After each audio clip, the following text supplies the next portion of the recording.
పరిస్థితి లేదు. రైతు భరోసా ఇస్తున్నామని అంతర్జాతీయ వేదికలపై గొప్పలు చెప్పుకున్నారు.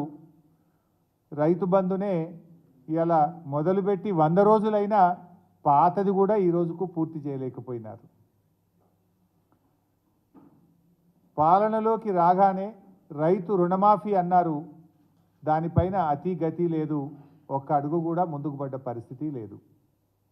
ఆసరా పెన్షన్లు పెంచుతామన్నారు. ఉన్న పెన్షన్లే సరిగా ఇవ్వడం లేదు. కేసీఆర్ గారు తెలంగాణ పరువు పెంచే ప్రయత్నం చేస్తే రేవంత్ రెడ్డి గారు మాత్రం కరువు పెంచడంలో పోటీ పడుతున్నారు. దేశమంతా కరువు ఉందనే చేతగాని మాటలు చెప్తూ రైతుల నోట్లో మట్టి కొడతా ఉన్నారు. కేసీఆర్ గారి హయాంలో పచ్చటి పంట పొలాలు కనిపిస్తే 10 ఏళ్ల తర్వాత రైతులు తమ పంట పొలాలలో మంటలు పెట్టుకునే పరిస్థితులు ఈ రాష్ట్రంలో కనబడతా ఉన్నాయి.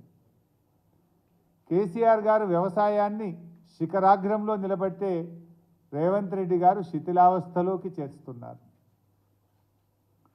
కేసీఆర్ గారి హయాంలో త్రాగునీటికి సాగునీటికి లోటు లేని పరిస్థితి ఉంటే ఇవాళ రాష్ట్రంలో రేవంత్ రెడ్డి గారి పాలనలో కన్నీళ్లకు కొరత లేని పరిస్థితి కనపడతా ఉంది.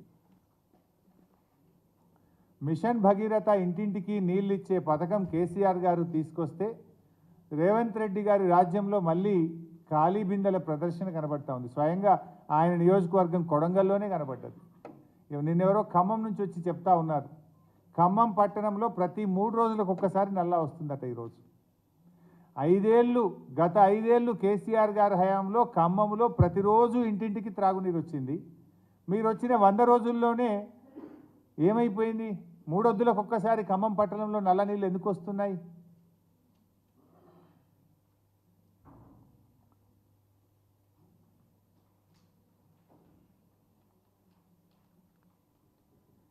ఇవాళ కర్ణాటకలో కాంగ్రెస్ పార్టీయే అధికారంలో ఉంది కదా.